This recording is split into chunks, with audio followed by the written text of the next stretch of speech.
तो आप मैं हम सब लोग वेट कर रहे थे इसका कि चाइना ने तो नेटो का जवाब प्रॉपरली दे दिया है, भारत भी क्या जवाब देगा।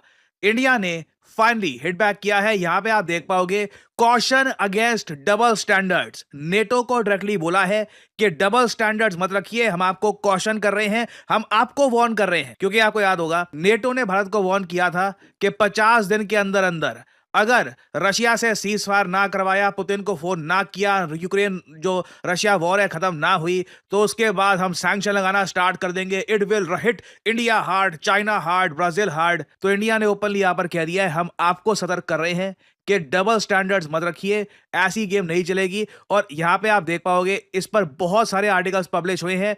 पहली बार हम देख रहे हैं कि इंडिया वर्सेस नेटो हो रहा है एट जियोपॉलिटिकल स्टेज, और ये सब होने की आवश्यकता बिल्कुल नहीं थी।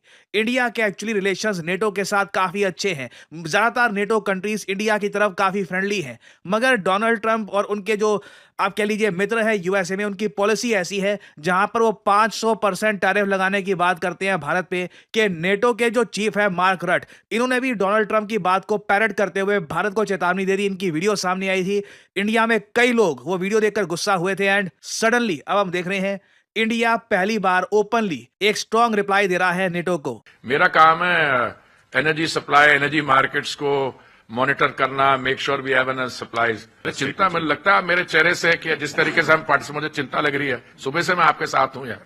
मैंने बोला my mind is not wired to for that kind of चिंता।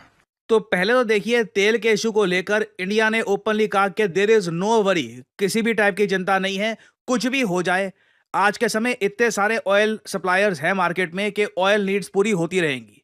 फिर साथ ही साथ भारत ने एक स्टेटमेंट ये भी दी है कि डबल स्टैंडर्ड्स काम नहीं करेंगे, ये जो दोगलापन चल रहा है ये काम नहीं करेगा। और वो दोगलापन इस इशू को लेकर है कि आप अगर 2024 की भी रिपोर्ट्स पढ़ो ना, तो यूरोप ने जितना पैसा दिया है यूक्रेन को रशिया से लड़ने के लिए, उससे ज्यादा इन लोगों ने पैसा खर्चा है रशिया से ऑयल और नेचुरल गैस परचेज करने के लिए। और सिंस यूरोप अपनी एनर्जी नीड्स का ध्यान रखता है, भारत को भी पूरा हक है कि हम लोग अपनी एनर्जी नीड्स का ध्यान सबसे ऊपर रखें। यहाँ पे आप देख पाओगे स्टेटमेंट विदेश मंत्रालय की। Reports on the subject and are closely following the developments. Let me reiterate, and I've said this in the past as well. Securing energy needs of our people is understandably an overriding priority for us.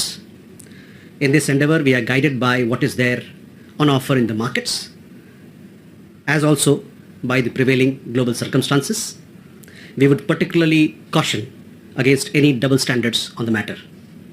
बढ़िया answer दिया यहाँ पे। और अगर यहाँ पे आप सोच रहे हैं वेट, यूरोप ने 2024 में भी बहुत सारा ऑयल और नेचुरल गैस परचेज किया रशिया से, तो मैं आपको एक रिपोर्ट दिखाना चाहता हूं। ये इधर आप देख पाओगे द गार्डियन का आर्टिकल है, ये 4 महीने पहले छपा था। और साफ साफ इसकी हेडलाइन पढ़ लीजिए, European Union spends more on Russian oil and natural gas than financial aid to Ukraine. अब आप खुद बताइए, जितना पैसा ये यूक्रेन को देते हैं लड़ने के लिए, उससे ज्यादा पकड़ा रहे हैं रशिया को। तो रशिया को फाइनेंस कौन कर रहा है यहाँ पे? और ये रिपोर्ट्स हर जगह अवेलेबल है।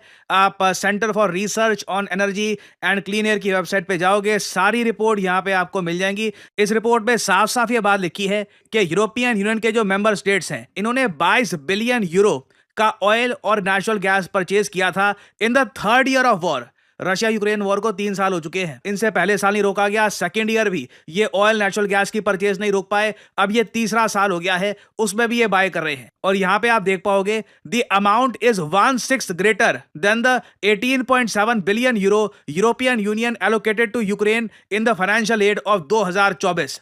और मैंने जो आपको आर्टिकल दिखाया है ये वेस्टर्न मीडिया का ही है। ये बात प्रॉपरली सबको पता है कि आज भी यूरोप रशिया से oil natural gas directly buy कर रहा है। तो इंडिया, चाइना, ब्राजील, बाकियों को टारगेट करना 500% टैरिफ से, it doesn't make any sense. ये लिटरली डबल स्टैंडर्ड्स हैं। यहां पे आपको समझ में आ रहा होगा कि क्यों कहा जा रहा है कि दीज आर डबल स्टैंडर्ड्स, क्योंकि इनके लिए एक स्टैंडर्ड होता है खुद के लिए कि हमने जो किया वो माफ है, जो तुम लोग कर रहे हो वो माफ नहीं है। दुनिया ऐसे काम नहीं करती। और अब मैं देख रहा हूं सिंस लगातार ये टैरिफ की धमकी बढ़ती जा रही है, और अगेन मैं यहां पे कहूंगा ये कोई छोटे टैरिफ नहीं है, 500% टैरिफ्स आर ह्यूमंगस। इसके रिस्पॉन्स में चाइना का जो विदेश मंत्रालय है, इन्होंने अपने ऑफिशियल अकाउंट से खुलकर बोला है कि Russia India China cooperation, Russia India China triangle troika को वापस खड़ा होना होगा। इसकी कॉपरेशन से ना सिर्फ तीनों कंट्रीज को बेनिफिट मिलता है, regional global peace, security, stability, progress, ये सब भी इंश्योर होती है। China stands ready to maintain communication with Russia and India on advancing the trilateral cooperation. अब यहां पे आप सोचकर देखिए, ट्रंप की फॉरेन पॉलिसी ऐसी है कि चाइना खुलकर, ये 5 साल बाद हो रहा है, बाइडन के टेन्योर में ऑलमोस्ट आप कह लीजिए इंडिया रशिया चाइना का जो ट्रायका था, इट वाज डेड, क्योंकि गलवान हो गया था, उसके बाद से कोई बातचीत यहां पे हुई नहीं। अब 5 साल बाद हम रिवाइवल देख रहे हैं इस ग्रुप का, और आज के समय इंडियन मीडिया चेक कर लीजिए, हर जगह आपको रशिया, इंडिया, चाइना, ट्रोइका की बात आपको मिलेगी। लगातार इस पे आर्टिकल्स पब्लिश हो रहे हैं। टाइम्स ऑफ इंडिया बिल्कुल म्यूचुअली कन्वीनियंट मैनर में इंडिया, रशिया, चाइना, ट्रोइका को रिवाइव किया जा सकता है। मिनिस्ट्री ऑफ एक्सटर्नल अफेयर्स ने पॉजिटिव तरीके से जवाब दिया है कि हाँ बिल्कुल हम इंटरेस्टेड हैं RIC ट्राइलैटरल डायलॉग को रिवाइव करने में। यहां पे आप देख पाओगे, क्योंकि अगेन देखिए, नेटो चीफ जब डायरेक्टली टारगेट कर रहे हैं इंडिया, रशिया, चाइना को, रशिया को, सिंस ये चाहते हैं कि रशिया से कोई ऑयल परचेज करे ना, India, China being the biggest buyers of Russian oil and natural gas, तो ये तीनों कंट्रीज इकट्ठे आएंगे। और मैं आपको बता दूं, अगर ये 50 दिन वाली बात पर वेस्टर्न कंट्रीज अड़े रहे कि 50 दिन के अंदर अंदर सीज फायर होगा या ऐसे होगा वगैरह, दुनिया ऐसे काम नहीं करती, ये रियलिटी से बहुत ही दूर जा रहे हैं। और मुझे डर ये है कि इस सब के बीच में ना कुछ एक ग्लोबल इकोनॉमिक प्रॉब्लम ना आ जाए। डोनाल्ड ट्रंप बहुत ज्यादा रिस्क ले रहे हैं, इनकी foreign policy all over the place लग रही है। एक महीने ये कुछ कहते हैं, अगले महीने कुछ और कहते हैं।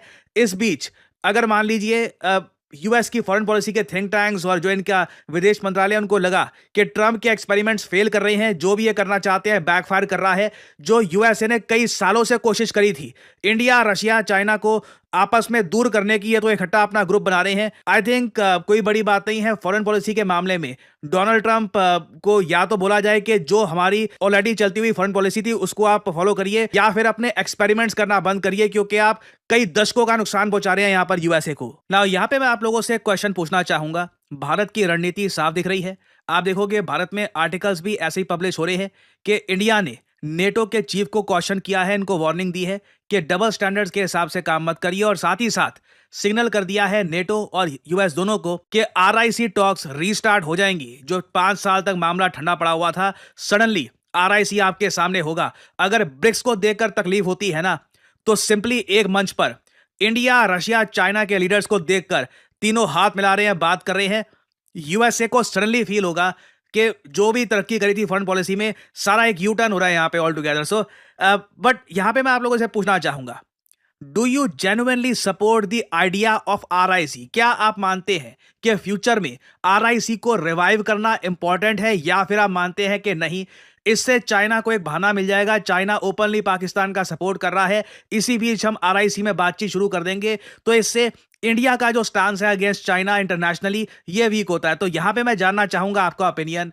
RIC टॉक्स जो रिवाइव मोस्ट प्रोबब्ली होने वाली है, क्योंकि पुतिन भी इस साल इंडिया में आएंगे, क्या आप इसके समर्थन में हैं, या फिर आप मानते हैं कि नहीं, किसी भी ग्रुप में जहां पर चाइना है, आज नहीं तो कल प्रॉब्लम आएगी, RIC ग्रुप को रिवाइव करना अच्छा आइडिया नहीं है? लिखिएगा अपने थॉट्स कमेंट सेक्शन में, मैं जानना चाहूंगा आपका ओपिनियन।